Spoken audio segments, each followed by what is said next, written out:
अस्सलामुअलैकुम। आज हम पढ़ने जा रहे हैं यूनिट नंबर 10 इलेक्ट्रोस्टैटिक हम पढ़ेंगे और लेक्चर नंबर 1 होगा हमारा मेन मकसद है चैप्टर नंबर 4 से जहां जंप करने का।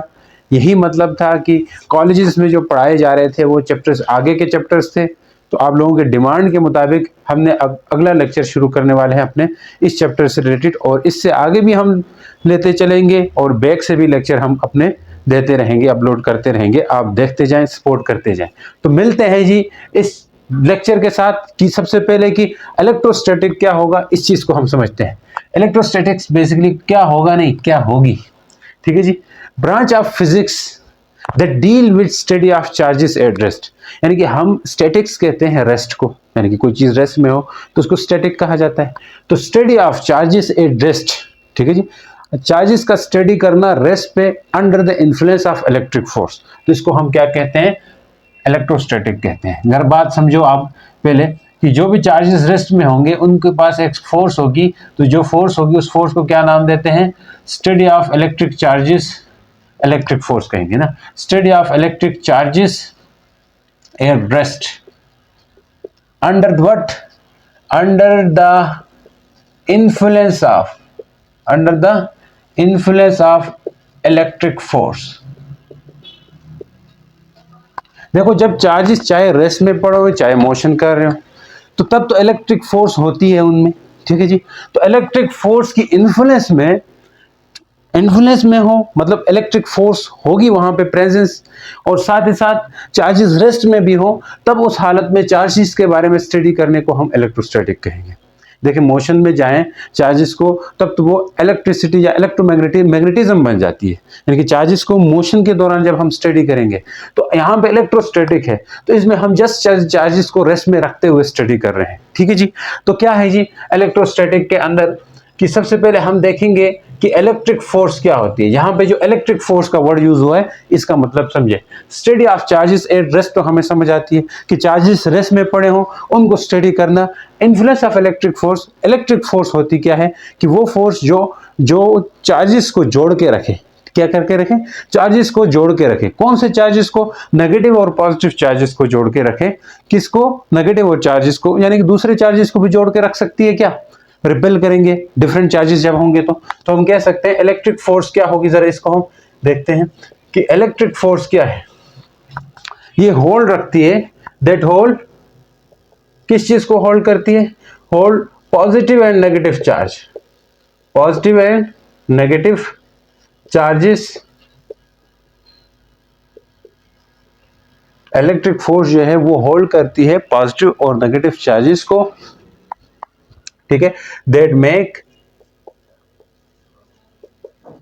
अब एटम्स, जिसकी वजह से एटम्स बनते हैं। जब ये फोर्स ही नहीं रहेगी, इलेक्ट्रिक फोर्स ही नहीं रहेगी तो एटम ही नहीं बनेगा, तो ठीक है। इसलिए हम कह सकते हैं कि पॉजिटिव और नेगेटिव चार्जेस को जो होल्ड करने वाली जो फोर्स होती है वो क्या होती है, इलेक्ट्रिक फोर्स होती है, और इसी की बिना पे एटम बनता है या मॉलिक्यूल है वो होता है।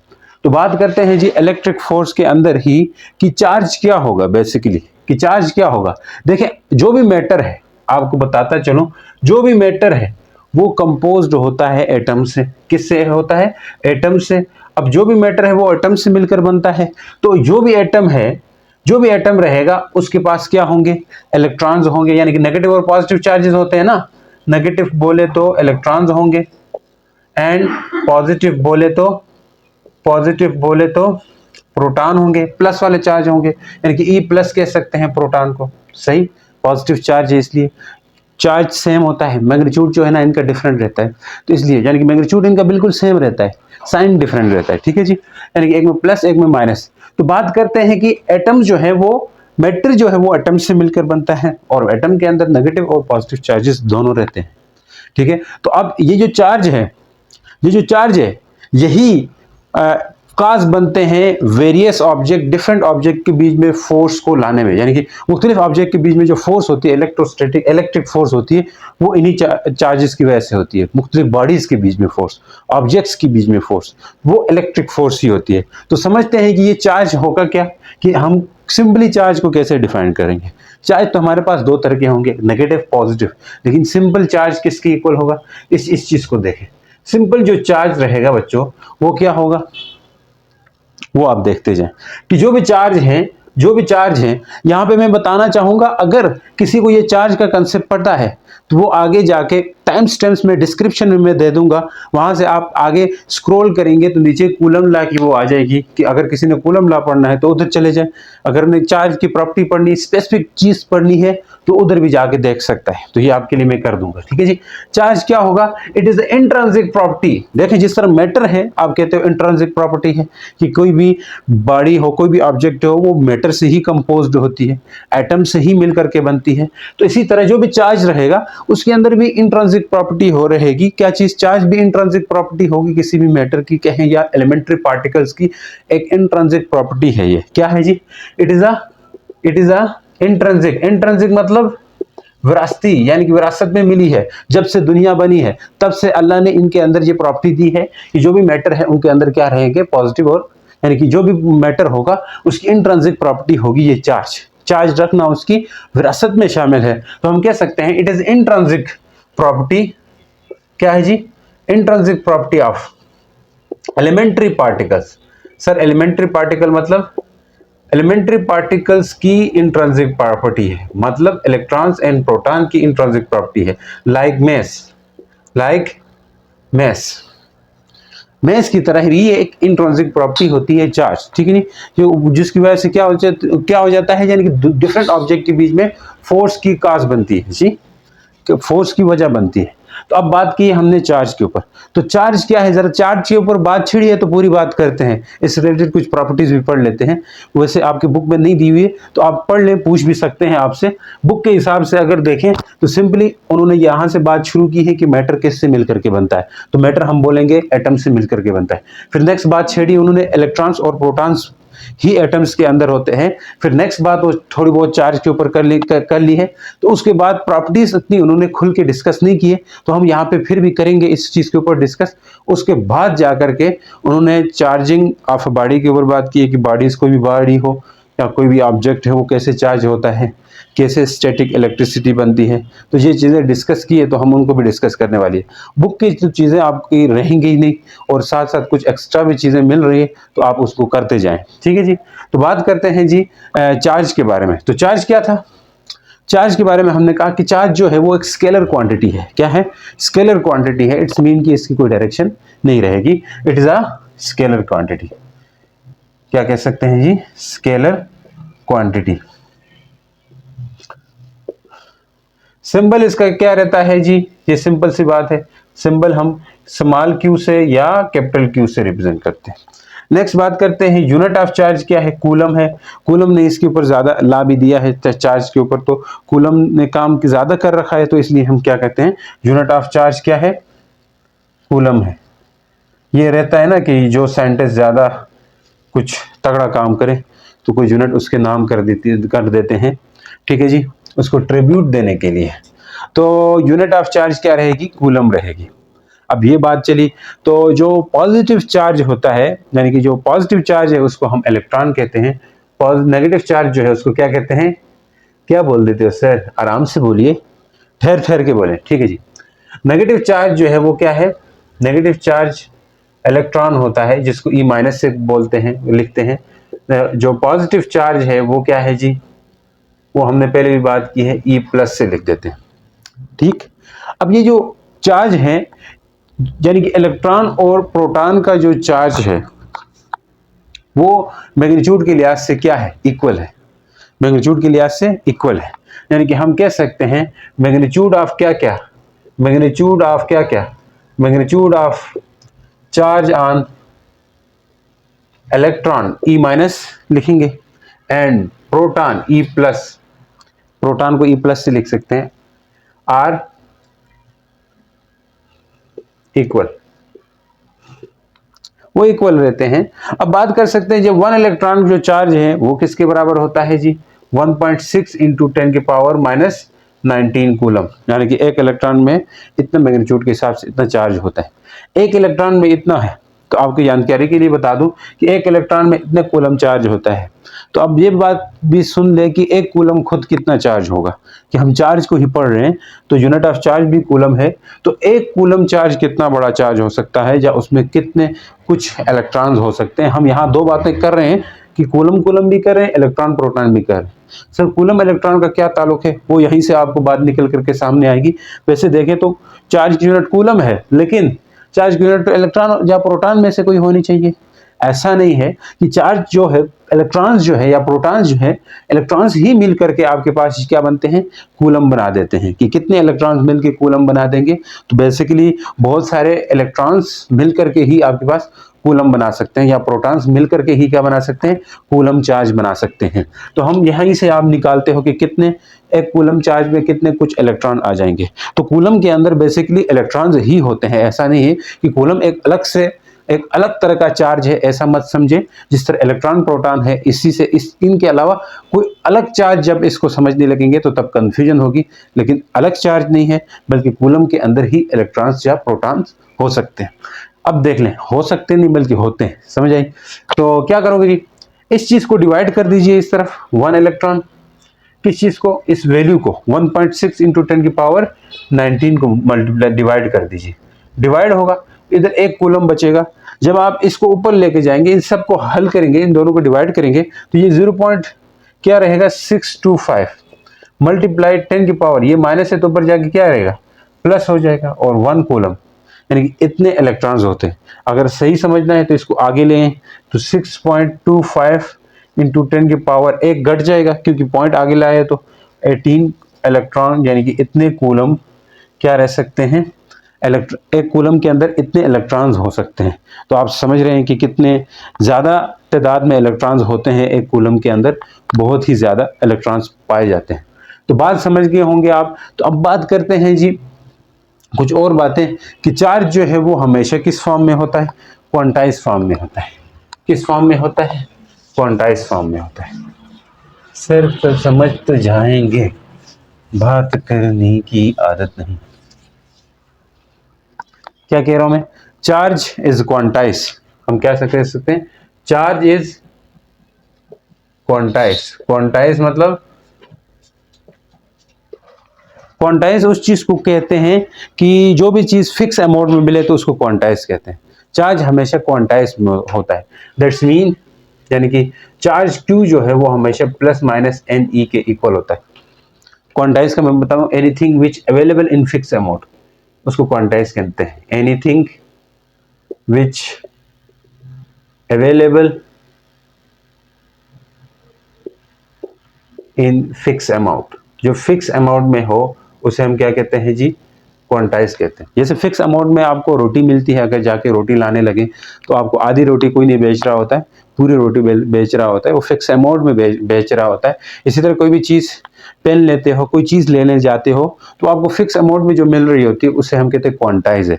तो चार्ज ऐसा नहीं कि आधा चार्ज मिल जाएगा, यानी कि 1.5 चार्ज मिल जाएगा, या 3.5 चार्ज मिल जाएगा, या 1.3 चार्ज मिल जाएगा, ऐसा नहीं होता। तो कहने का मतलब है कि charge always is equal to, plus minus इसलिए कि नेगेटिव भी हो सकता है, यानी कि क्यों अगर नेगेटिव ऑफ Ne रहेगा तो इलेक्ट्रॉन्स को रिप्रेजेंट करेगा।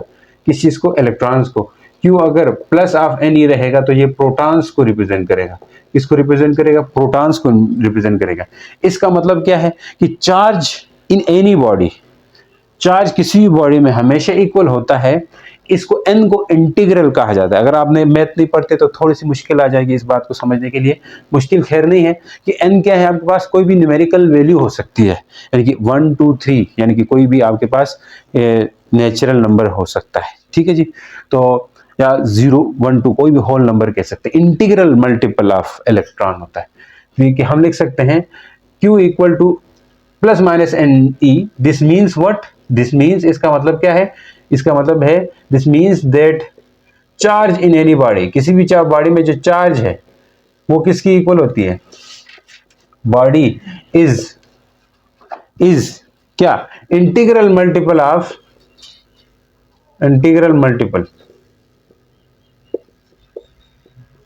n में भी क्या हो सकता है, 0 1 2 3 अप टू 1। अब बात समझने की ये है यहाँ पे कि ये जो चार्ज क्वांटाइज की बात की है कि चार्ज हमेशा इस फॉर्म में नहीं हो सकता। नोट ये लिख लें कि चार्ज हमेशा किस फॉर्म में नहीं हो सकता, यानी कि फ्रैक्शन की फॉर्म में नहीं हो सकता है। Charge in any body, charge in any body not possible. क्या नॉट पॉसिबल है? 1/3 इलेक्ट्रॉन चार्ज नहीं हो सकता। 2 इलेक्ट्रॉन हो सकता है, नहीं हो सकता। 1/5 इलेक्ट्रॉन चार्ज नहीं हो सकता। ऐसा चार्ज नहीं होगा जो डिवाइड में रहेगा। ठीक है जी। तो अब खुद इलेक्ट्रॉन किससे मिलकर के बनते हैं? क्वार्क्स वगैरह से, तो हम उसके ऊपर नहीं। प्रोटॉन किससे मिलकर बनते हैं? प्रोटॉन और न्यूट्रॉन क्वार्क्स से। तो ये इनके जो चार्ज है वो फ्रैक्शन में हो सकता है। आगे आपका चैप्टर आएगा उसमें हम ये चीज पढ़ेंगे वहां पे। अभी के लिए आप ज्यादा वो ना हो जाए इसके लिए। तो बात करते हैं जी चार्ज के ऊपर भी। अब आमतौर पर नॉर्मली किसी भी बॉडी के अंदर, बॉडी से बात छड़ी है ना कि यानी किसी भी बॉडी के अंदर क्या रहता है? चार्ज इंटीग्रल मल्टीपल रहता है।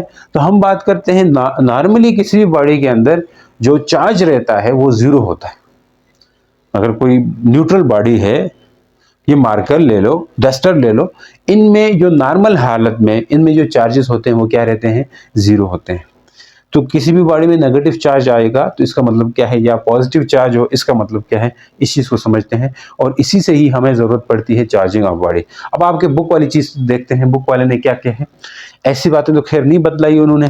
तो ये बात हम अब बुक की तरफ ही जाने वाले हैं कि बुक वाले ने बताया है कि नॉर्मली किसी भी बॉडी के अंदर equal number of positive and negative charges रहते हैं, और मीन्स इसके पास जो नेट चार्ज रहता है वो जीरो होता है। इसका मतलब है नेट चार्ज, टोटल जो चार्ज होगा वो जीरो होगा। जितने इलेक्ट्रॉन है उतने प्रोटॉन है, तो इसका मतलब क्या है? टोटल नेट चार्ज क्या रहेगा? जीरो रहेगा। तो आप ये बात अपनी बुक से भी आप देख सकते हो। बुक का पेज नंबर 1 नहीं है बल्कि चैप्टर नंबर 10 का पहला ही पेज में यहाँ पे लिखा है। नॉर्मली ऑल बॉडीज क्या रहता है कि equal number of positive and negative charge रहता है। पॉजिटिव और नेगेटिव चार्ज रहता है। अगर किसी बॉडी में पॉजिटिव चार्ज है, क्या है? पॉजिटिव चार्ज है, this mean it has less electrons. उसमें इलेक्ट्रॉन्स की डेफिशिएंसी है, ये बात आप समझ सकते हो। जैसे आप केमिस्ट्री अगर पढ़ रहे हो तो वहां पे भी ये चीज आपको समझाई जाती है कि किसी बॉडी में नहीं तो किसी एटम या किसी एलिमेंट से इलेक्ट्रॉन निकलते तो ऊपर पॉजिटिव चार्ज आता है। तो फिर पॉजिटिव आने का मतलब ये लेते हैं कि इलेक्ट्रॉन इससे लॉस हुआ। तो मतलब क्या है कि अगर पॉजिटिव चार्ज बॉडी है तो इसका मतलब है इट हैज लेस इलेक्ट्रॉन्स, उसके पास इलेक्ट्रॉन्स की कमी है, यानी कि डेफिशिएंसी ऑफ इलेक्ट्रॉन्स है। एंड मोर प्रोटॉन्स हैं। ये बात समझो। तो इसी तरह कोई नेगेटिव चार्ज बॉडी हो, ये बात भी आपकी बुक की ही है, नेगेटिव चार्ज बॉडी हो तो उसके पास क्या होता है? It has more electrons and less protons. ये बात भी आपको बहुत बच्चों वाली बातें हैं, ये छोटी क्लासेस में पढ़ के आ चुके हो, तो इस पर ज्यादा डिटेलिंग करने की जरूरत नहीं है। नहीं आपके एग्जाम में पूछ रहे हैं तो हम इसके ऊपर क्यों टाइम बर्बाद कर रहे हैं अपना। तो खैर आप लिखने में लिख दीजिए, ठीक है जी, कंजूसी मत कीजिए। अब बात करते हैं जी कि इसी के हिसाब से किसी बॉडी में अगर पॉजिटिवली चार्ज रहता है या नेगेटिवली चार्ज आता है तो मतलब वो एक चार्ज बॉडी कहा जाता है। तो ये चार्ज लाते कैसे हैं? मतलब किसी बॉडी के ऊपर आपने डेफिशिएंसी लेकर के आनी है, नेगेटिव चार्जेस लेकर के आने हैं या पॉजिटिवली चार्ज बॉडी बनानी है। तो चार्ज बनाना है या चार्ज किसी बॉडी के ऊपर ट्रांसफर करना या चार्ज जिस तरह की चार्ज मेंटेन करना चाहते हो बॉडी में, कि बॉडी के ऊपर कौन सा चार्ज लाना चाहते हो, तो इस मेथड को कहते हैं चार्जिंग ऑफ अ बॉडी। ये मेंशन है आपके बुक में। तो इस मेथड को क्या कहेंगे? Charging of a body. तो चार्जिंग ऑफ बॉडी के मुख्तलिफ मेथड्स हैं। There are 3 methods to charging of body. Charging of body के कितने मेथड्स हैं? चार्जिंग ऑफ बॉडी के नंबर 1 मेथड रहेगा, फर्स्ट मेथड, वो आपके पास है चार्जिंग बाय रबिंग या फ्रिक्शन। किससे? चार्जिंग बाय रबिंग, इनके रब करने से, रबिंग, या इसका दूसरा नाम फ्रिक्शन भी बोल सकते हैं, चार्ज बाय फ्रिक्शन। ये method charging of a body के मेथड आप 10th क्लास में पढ़ के आए हैं, इसलिए यहाँ पे इन्होंने नहीं दिए, तो इसलिए आप जस्ट यहाँ पे ये नाम ही याद रखें। एक होता है चार्जिंग बाय रबिंग, ठीक है। एक होता है चार्जिंग बाय कंटेक्ट, यानी कि 2 बॉडीज का कंटेक्ट करवा दिया जाए, मोबाइल वाला कंटेक्ट नहीं, आपस में मिला दिया जाए। तीसरा मेथड है चार्जिंग बाय इंडक्शन मेथड। ये भी आपने पढ़ा है वो इलेक्ट्रोस्कोप वगैरह। Charging by induction method, induction method से। खैर अब इस टॉपिक्स को डिस्कस नहीं करेंगे कि रबिंग में, फ्रिक्शन में हम किसी चीज़ को रब करते हैं तो उसमें फ्रिक्शन की वजह से चार्ज ट्रांसफर होता है। जी बालों के साथ जो कंघी रब करते हैं, फिर कंटेक्ट में भी हम एक बॉडी को रब करके दूसरी बॉडी के साथ कोलाइड कर देते हैं तो चार्जेस मुकम्मल तौर पर ट्रांसफर हो जाते हैं। इंडक्शन में हम क्या करते हैं, रब करके बॉडी को पास ले आते हैं तो जस्ट चार्जेस अपीयर करवा देते हैं किसी भी बॉडी के ऊपर, तो वो इंडक्शन का मेथड होता है। खैर इन पे हमने नहीं जाना, तो हम बात करेंगे एक छोटा सा क्वेश्चन जो आपके बुक की रीडिंग करते हुए मुझे समझ आई कि यहाँ से ये क्वेश्चन इस तरह का दे सकते हैं, क्योंकि बुक के अंदर ये चीज़ लिखी हुई थी उन्होंने एग्जाम्पल। लेकिन इसके अलावा भी मैं कह रहा हूँ, बुक रीड करके ये पता चला, लेकिन बाहर से भी पूछ सकते हैं, 10वीं की बुक से पूछ सकते हैं, कहीं और से पूछ सकते हैं, किसी और बोर्ड की बुक से पूछ सकते हैं, तो आप इसके रेफरेंस के थ्रू वहां देख लीजिएगा। तो क्या कहते हैं जी कि स्टैटिक इलेक्ट्रिसिटी के बारे में बात किया है, स्टैटिक इलेक्ट्रिसिटी के बारे में। तो अगर हम कहें इफ वी रब, यानी कि हम कंघी को क्या करें, रब करें, कि कंघी को हेयर के साथ रब करने से जो कंघी है वो रब करने के बाद स्मॉल पीस ऑफ पेपर्स को क्यों अट्रैक्ट करती है। ठीक है जी, why a comb attract small piece of paper, small pieces of paper after rubbing, या आफ्टर रबिंग बोल दें। तो यहाँ पे ये जो चीज रहती है क्यों रहती है, पूछ सकते हैं क्यों पीस ऑफ पेपर्स को अट्रैक्ट करते हैं। तो इनिशियली जब आप कंघी को रब करते हैं, क्या करते हो, रब करते हो किसके साथ, हेयर के साथ, हेयर के साथ रब करते हैं। ये चीज इंग्लिश में आपने बनानी है, हेयर के साथ। तो आप ड्यू टू रबिंग क्या आ जाते हैं, यानी कि फ्रिक्शनल इलेक्ट्रिसिटी बन जाती है। क्या आ जाती है, फ्रिक्शनल इलेक्ट्रिसिटी, जो कहते हैं कि चार्ज एक्वायर करते हैं, यानी कि कॉम क्या कर देती है, com acquire charge on it, charge acquire करेगी। अब ये चार्ज एक्वायर करेगी तो जब इसी कॉम को हम किसी न्यूट्रल पीस ऑफ वाटर के पास पेपर के पास लेके जाते हैं, तो कॉम को कहाँ लेके जाते हैं, near to neutral piece of paper,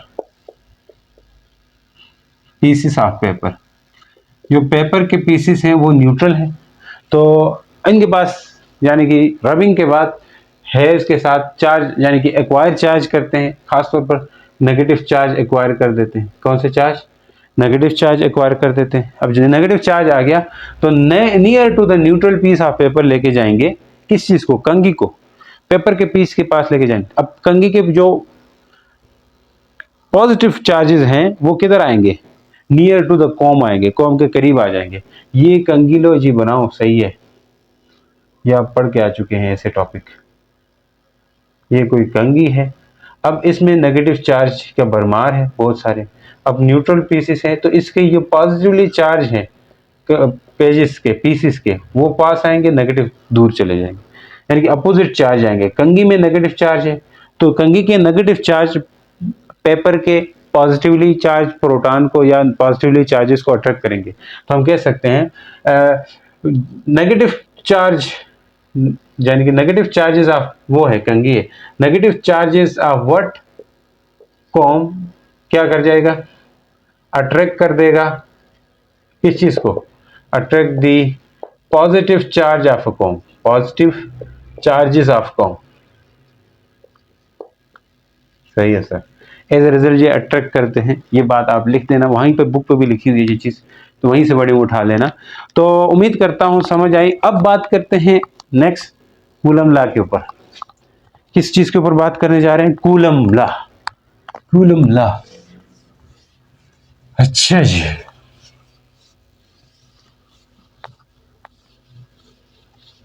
हमेशा हमेशा रहेंगे तुम्हारे। अच्छा जी, कूलम लॉ क्या है, कूलम लॉ, बहुत इंपॉर्टेंट है both point of view. Coulomb law समझते हैं अभी। देखें कूलम लॉ की जो चार्जेस की इंटरेक्शन है, इंटरेक्शन ऑफ चार्जेस है, उनके बिहेवियर को समझने के लिए चार्ल्स एंगस्टन कूलम ने टॉर्शन बैलेंस के थ्रू, यानी कि चार्ज के बीच में जो फोर्स ऑफ अट्रैक्शन या रिपल्शन है, इनके मैग्नीट्यूड को कैलकुलेट किया। तो किसने किया ये? इन 1785, 1785 में, 1785 में। तो चार्ल्स ऑगस्टिन नाम है पूरा, Coulomb study the magnitude of charge, magnitude of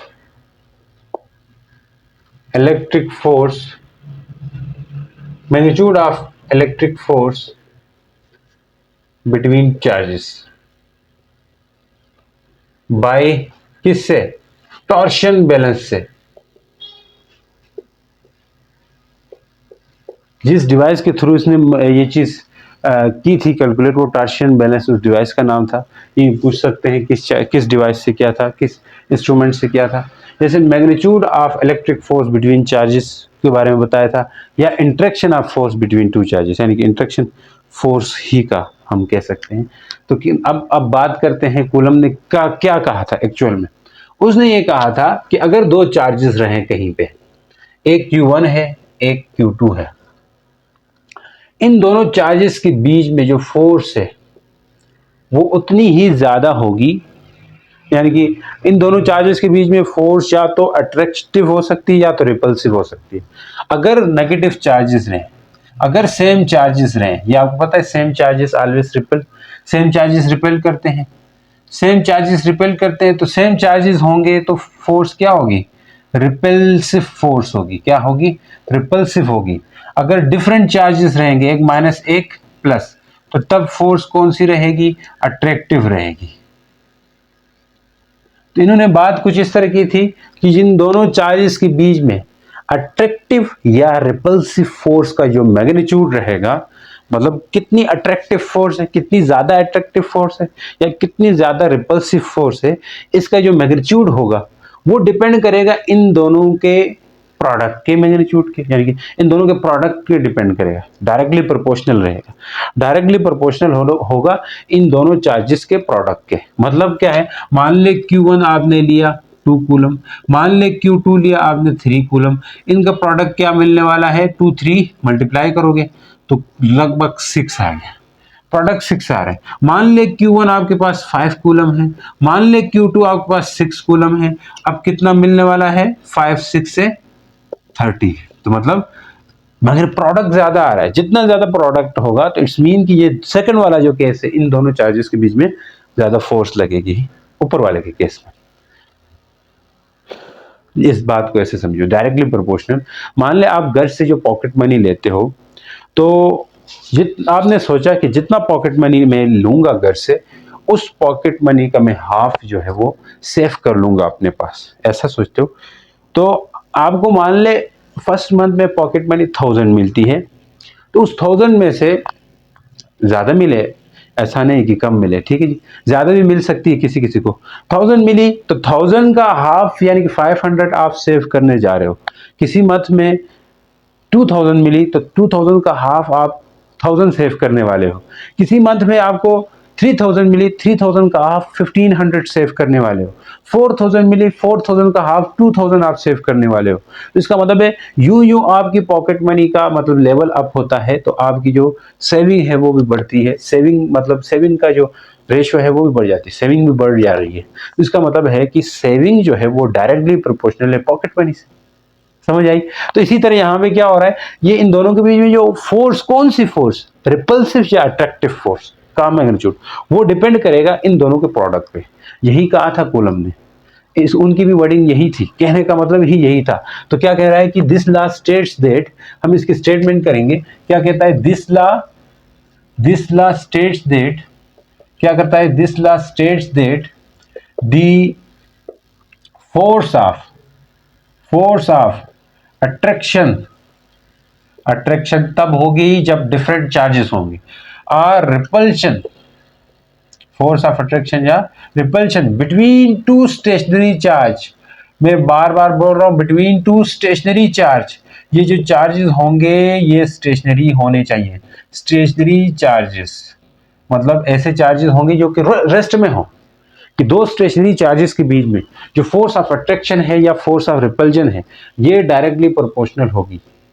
यानी कि फोर्स ऑफ अट्रैक्शन या repulsion between two stationary charges is directly proportional to what, is directly proportional to what, is directly proportional to what, product of charge, directly proportional to what, product of charge, product of charges लिख दो, क्या होगी, product of charges के directly proportional है। Sir समझ आ गई है, लेकिन बात जहां तक नहीं थी, अब जरा हम इस बात को मिटा देते हैं। अगर ये पॉइंट समझ आ गया तो एक बात और करते हैं, इस बात को हम ऐसे लिख सकते हैं कि यहाँ पे इसने कहा कि डायरेक्टली प्रोपोर्शनल है, फोर्स डायरेक्टली प्रोपोर्शनल है, फोर्स डायरेक्टली प्रोपोर्शनल है, फोर्स डायरेक्टली प्रोपोर्शनल है, फोर्स डायरेक्टली प्रोपोर्शनल है, तो डायरेक्टली प्रोपोर्शनल को हम Q1 Q2 कर सकते हैं। जी सर कर सकते हैं। चलो इसको अभी के लिए इक्वेशन 1 कहते हैं। अब बात समझिए, नेक्स्ट बात उन्होंने क्या कही कि इन दोनों के बीच में जो फोर्स है, जो इन दोनों के बीच में जो फोर्स है वो इनवर्सली प्रोपोर्शनल रहेगी इन दोनों के डिस्टेंसेस के बीच में। डिस्टेंस मतलब जितना ज्यादा होगा फोर्स उतनी कम हो जाएगी, डिस्टेंस ज्यादा रहेगा फोर्स कम रहेगी। यही आपने Newton universal law of gravitation में भी 9th क्लास में किया था कि फोर्स जो है इनवर्सली प्रोपोर्शनल है, जितना यानी कि डिस्टेंस ज्यादा होगा, चार्जेस के बीच में आर ज्यादा होगा तो उतना ही क्या होगा, फोर्स कम हो जाएगी। डिस्टेंस के स्क्वायर के क्या है, इनवर्सली प्रोपोर्शनल है। तो इस बात को भी लिख सकते हैं, अगर इस बार की समझ आई तो ठीक है, नहीं आई तो फिर भी देख लें। क्या कहा है, इनवर्सली प्रोपोर्शनल मतलब घट जा रहा है, ऐसे कम, यानी कि स्क्वायर के इनवर्सली प्रोपोर्शनल है, स्क्वायर के इनवर्सली प्रोपोर्शनल है, आर स्क्वायर के इनवर्सली प्रोपोर्शनल है। मतलब आर अगर 2 कर देते हो, फोर्स 4, मान लें अभी के लिए आर जो है 1 मीटर है, क्या है, 1 मीटर है। बाद में आप चेंज करके आर को 2 मीटर बना देते हो, तो अब फोर्स इस फार्मूले से चेक कर सकते हो कि कितनी होगी।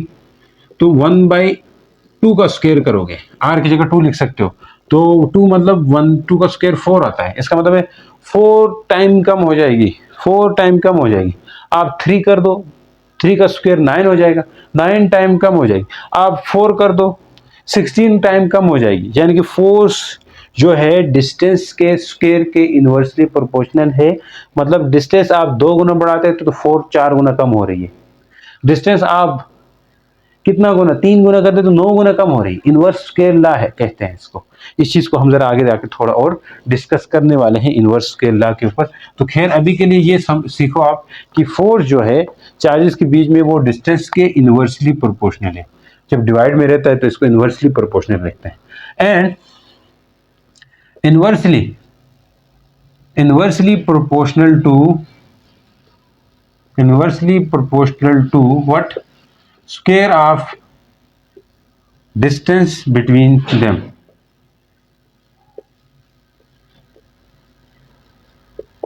ये जो फोर्स लगती है हमेशा चार्जेस के बीच में, ये जो फोर्स लगती है हमेशा चार्जेस के बीच में, ये हमेशा इनके सेंटर से गुजरती है। यानी कि line of action of force जो है ना, इनके बीच में जो line of action of force है वो हमेशा एक ही लाइन होगी। ऐसा नहीं है कि ये फोर्स इस डायरेक्शन में ही लगेगी, यहाँ चार्जेस है ऊपर या नीचे नहीं लगेगी। Line of action of force always passes through their centre. तो हम कह सकते हैं सेंटर ऑफ चार्जेस, ये एमसीक्यूज आता है। Line of action of force, line of action of force always pass through their center of charge, through the center of charge, charge के centre से पास कर सकता है। ये बात भी समझ आएगी। अब देख लें नेक्स्ट, इन दोनों इक्वेशंस को कंबाइन कर दीजिए। ये जो हमने लिखे हैं, कंबाइन इक्वेशन 1 और 2 कर दें, कंबाइन इक्वेशन 1 और 2 कर दें। इससे क्या होने वाला है, एफ एक साथ लिख सकते हैं, कंबाइन का मतलब एक साथ लिख सकते हैं। ऊपर दोनों एफ पे डिपेंड कर रही है इसलिए नीचे आर स्क्वायर कर दिया। तो ये आपके पास इक्वेशन बन गई। ये प्रोपोर्शनैलिटी का साइन हटाते हैं तो ये क्या हो जाता है, F इक्वल टू के आ जाता है और Q1 Q2 रहता है और डिवाइड बाई R का स्क्वायर होता है। यहाँ पे के क्या चीज है, के जो है वो खुद इक्वल होता है 1 divided by 4 pi epsilon not. Constant है, गौर से समझे ना, के क्या है, कांस्टेंट है। अब यहाँ पे के कांस्टेंट है, के क्या है, कांस्टेंट है, तो हम कह सकते हैं के जो है कांस्टेंट ऑफ प्रोपोर्शनैलिटी है, कांस्टेंट ऑफ प्रोपोर्शनैलिटी है। यहीं से आगे बातें खुल के आएंगी, बता रहा हूं, कांस्टेंट ऑफ प्रोपोर्शनैलिटी है। और के जो डिपेंड करता है nature of medium between two charges, इनके बीच में एयर है, ऑयल है, वाटर है, क्या है, गिलास है, इस पे डिपेंड करेगा। चार्जेस के बीच में क्या रखा है, क्या वो चार्जेस पानी के अंदर है, क्या वो चार्जेस हवा में है, क्या वो चार्जेस किसी ऑयल के अंदर है, तो वो डिपेंड करेंगे इनकी परमिटिविटी पे। अब सर परमिटिविटी क्या होती है, इन चीजों को समझने के लिए हम एक लेक्चर अपना करने वाले हैं आगे। खैर अभी भी बताऊं, परमिटिविटी किसी भी मीडियम की वो प्रॉपर्टी होती है जिसकी वजह से उन दोनों चार्जेस के बीच में फोर्स कम हो जाती है। ठीक है जी, कम हो जाती है। सबसे ज्यादा जो फोर्स रहती है किसी भी दो चार्जेस में वो एयर के अंदर होती है। ठीक है जी, तो बात करते हैं जी यहाँ पे कि के डिपेंड्स ऑन व्हाट, के depends on nature of, nature मतलब को किस तरह का नेचर है मीडियम की, nature of medium, nature of medium between two charges, between two charges, दोनों चार्जेस के बीच में मीडियम की नेचर क्या है, आइदर वो एयर है, वाटर है, ऑयल है, इस पे डिपेंड करती है। और के मैंने कहा था किसकी इक्वल है, 1/4 पाई एप्सिलॉन नॉट। अब ये एप्सिलॉन नॉट क्या चीज है, के की खुद वैल्यू क्या है, ये चीज हम समझते हैं। के की खुद वैल्यू क्या है या एप्सिलॉन नॉट क्या है, ये चीज भी हम समझने वाले हैं। ठीक है सर, समझ तो आ गई है काफी। देखते जाए देखते जाए देखते जाए।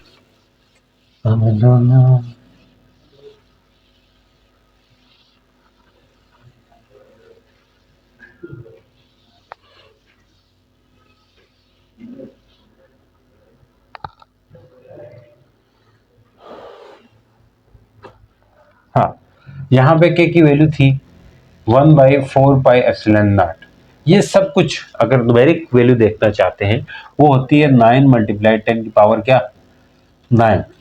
लेकिन इसकी यूनिट भी होती है, इधर से यूनिट देख लो, यूनिट कैसी बनेगी, यूनिट कैसी बनेगी मैं बता रहा हूँ, एप्सिलॉन नॉट भी बताऊंगा क्या है।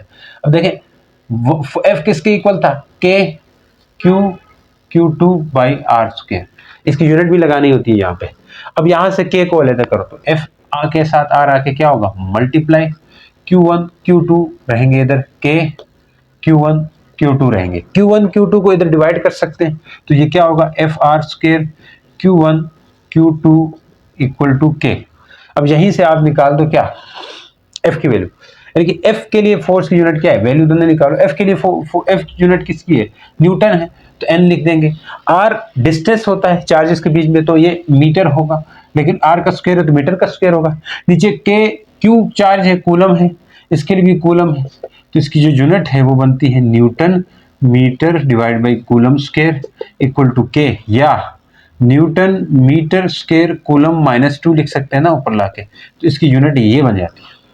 तो ये इसकी यूनिट भी खाली एमसीक्यूज में पूछा जा सकता है आपसे, तो यहाँ पे लिख दो newton metre square coulomb square, तो ये इसकी के की वैल्यू होती है, वैल्यू ऑफ के। न्यूमेरिकल करते हुए ये बहुत मदद देगी आपको, वहां पे याद रखनी होगी, कांस्टेंट है ये वैल्यू।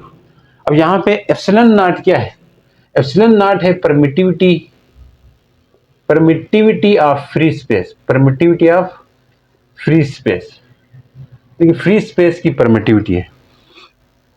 परमिटिविटी होती है प्रॉपर्टी किसी भी मीडियम की, प्रॉपर्टी ऑफ एनी मीडियम, किसी मीडियम की प्रॉपर्टी होती है जिसकी वजह से due to which it affect the, क्या अफेक्ट करती है, affect the force between two charges, force between two charges, दो चार्जेस के बीच में फोर्स कम होगी परमिटिविटी की वजह से। अब इसकी भी खास वैल्यू होती है, खास वैल्यू क्या, एप्सिलॉन नॉट की भी वैल्यू होती है, इसको भी याद रखना है 8.85, ये कूलम ने बताई थी। ठीक है, 10 की पावर -12, और इसकी यूनिट जो है ना, इसकी उल्टी होती है इसकी यूनिट, अगर याद रखना है डायरेक्ट इसी का उल्टा दो, यानी कि न्यूटन पर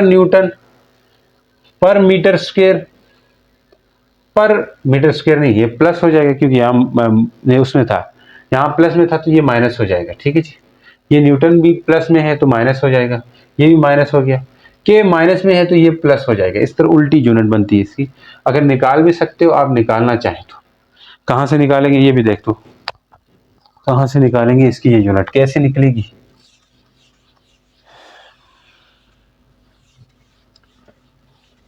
हम कैसे करेंगे प्यार की दुनिया, कैसे करेंगे, नहीं ऐसे करेंगे। अच्छा देख ले, मैंने कहा, हाँ सर आपने कहा F इक्वल टू क्या है, K Q1 Q2 by are square है। अगर K की वैल्यू किसकी बराबर है, 1/4 पाई, इसको डाल दे यहाँ पे 1/4 पाई एप्सिलॉन नॉट होगा, और साथ में ये तो मेरे मल्टीप्लाई हो रहा है यहाँ पे, और साथ में ये चीज लिख सकते हैं Q1 Q2 by are square. देखो ये एज इट इज आएगा, K की जगह 1/4 पाई एप्सिलॉन नॉट डाल दिया। अब यहाँ से एप्सिलॉन नॉट को अलग करो, इसको आप इधर ले आए फोर्स की जगह, और फोर्स को उधर ले जाए। क्या मैं कह रहा हूँ, इसको इधर ले आए फोर्स के साथ ले आए अभी के लिए, तो क्या आएगा Q1 Q2 divided by 4 pi R square, 4 pi R square रह जाएगा। F को भी ले जाए उधर तो क्या होगा Q1 Q2 4 pi F R square. 4 pi की तो कोई यूनिट नहीं है, यूनिट इनकी बनेगी, क्या होगी यूनिट, कूलम का स्क्वायर, 2 कूलम है इसलिए, न्यूटन और मीटर का स्क्वायर रेडियस है, पाई की तो वैल्यू नहीं होती है ना, तो इस तरह इसकी क्या बनेगी बताओ जी, कूलम -2 +2 हो जाएगा, न्यूटन को बोल न्यूटन -1, मीटर को भी बोल लो मीटर -2। इस तरह इसकी यूनिट बनती है, इस तरह इसकी यूनिट बनती है। आप इस तरह निकाल सकते हो यूनिट वगैरह, लेकिन यूनिट से क्या, वैल्यू से क्या, इससे हमें क्वेश्चन न्यूमेरिकल थोड़े थोड़े हल करने में मदद बनते हैं, और एमसीक्यूज भी कुछ इस टाइप के बनते हैं। अच्छा बता रहा हूँ, अब जरा इनकी डायमेंशन भी पूछी जा सकती है, डायमेंशन ऑफ के क्या है, तो के की वैल्यू वगैरह आप निकाल चुके हो, इधर से ही आप लिख दें डायमेंशन ऑफ के क्या होगी। क्या मैं बोल रहा हूँ, डायमेंशन ऑफ के की डायमेंशन क्या होगी। इसकी यूनिट तो पता लग गई ना, मिटा दूं इसको, यूनिट पता लग गई है, मिटा दूं तो मिटा देते हैं कि डायमेंशन क्या होगी के की, ये भी पूछी जा सकती है आपके लिए। तो यहीं से आप देख लें क्या है कि खुद किसकी इक्वल है, newton metre square coulomb square हो रहा है ना। अब आप खुद सोचें, न्यूटन की डायमेंशन फोर्स है, न्यूटन क्या है फोर्स है, और फोर्स इक्वल होता है एम ए के, तो एम ए क्या है जी के जी, एक्सेलरेशन क्या है मीटर पर सेकंड स्क्वायर, एक्सेलरेशन की यूनिट यही होती है ना। एम के लिए के जी के लिए एम, ये एल और टी -2 और ब्रैकेट में करके लिखो, यानी कि न्यूटन की डायमेंशन ये बन गई। समझ आ गई सर। अब बात करते हैं जी मीटर, यानी कि मीटर स्क्वायर है तो इसके लिए डायमेंशन बनेगी एल स्क्वायर, क्या बनेगी एल स्क्वायर। सी के लिए देख ले, सी स्क्वायर है तो सी स्क्वायर का नहीं पता सर, कूलम की डायमेंशन आपने शुरू में नहीं बताई, जिन्होंने बताई थी। देखो सी की डायमेंशन इस तरह निकालते हैं, I equal to Q divide by T.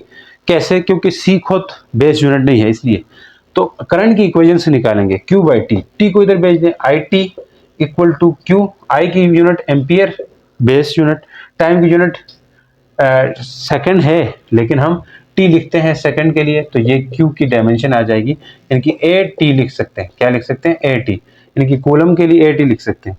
तो कूलम का स्क्वायर है यहाँ पे, तो ए का स्क्वायर और टी का स्क्वायर रहेगा, तो यहाँ पे पुट कर दीजिए, इधर डायमेंशन पुट कर दीजिए, तो K इक्वल टू एन की जगह क्या लिखें एम एल टी -2, बंद कर दिए, नीचे आ जाओ, नीचे नहीं बल्कि साइड पे आ जाओ, खुली जगह पे लिखें। सर जी क्या कर रहे हैं आप, देखें खुली जगहों पे हम लिख तो जाएंगे, नीचे लिखते हैं K, M की जगह क्या लिखें, N की जगह क्या लिखें एम एल टी -2, फिर L है तो L का स्क्वायर कर देंगे, नीचे क्या है ए स्क्वायर टी स्क्वायर, इन सबको ऊपर ले आए, ऊपर लाने से क्या बनेगा K इक्वल टू एम, एक एल ये 2, 2 ये, एक ये L3, अच्छा गौर से T -2 ये है, -2 T ये T +2 है, तो ऊपर आके क्या होगा -2 -2 -4 हो जाएगा,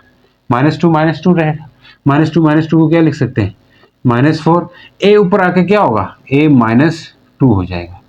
तो ये आपकी डायमेंशन आएगी, ये आपकी डायमेंशन आएगी। अब यही डायमेंशन आप उसके लिए बता सकते हो, किसके लिए, एप्सिलॉन नॉट की पूछ सकते हैं। Dimension of epsilon not, dimension of what, epsilon not. तो एप्सिलॉन नॉट की डायमेंशन यही है लेकिन उल्टी है।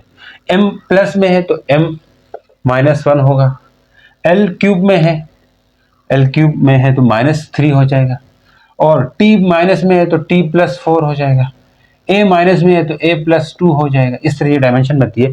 लेकिन इस फार्मूले से आप निकाल सकते हो, किस फार्मूले से, epsilon not equal to coulomb का square divided by n m का स्क्वायर। निकाल सकते हो, क्या निकली हुई है, c की जगह क्या लिख सकते हो, at, c का स्क्वायर है तो क्या होगा, a² t स्क्वायर। निकाल भी सकते हो, a² t स्क्वायर, सही है।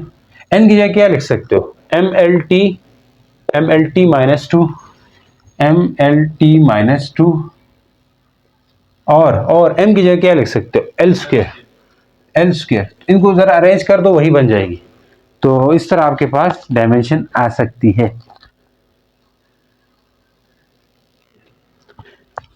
तो चलिए देख लिए आपने। तो अब हम कूलम लॉ की ये जो फॉर्म थी, सिंपल ये वाली form F = K Q1 Q2 by R square, ये एक आपके पास स्केलर फॉर्म है। कौन सी है, स्केलर फॉर्म, वेक्टर फॉर्म नहीं है, यानी कि स्केलर है। तो वेक्टर फॉर्म हम नेक्स्ट वीडियो में देखेंगे, और इसके साथ इसके क्वेश्चन भी वहां पे करेंगे, और उससे तो क्वेश्चन बनते ही बनते हैं।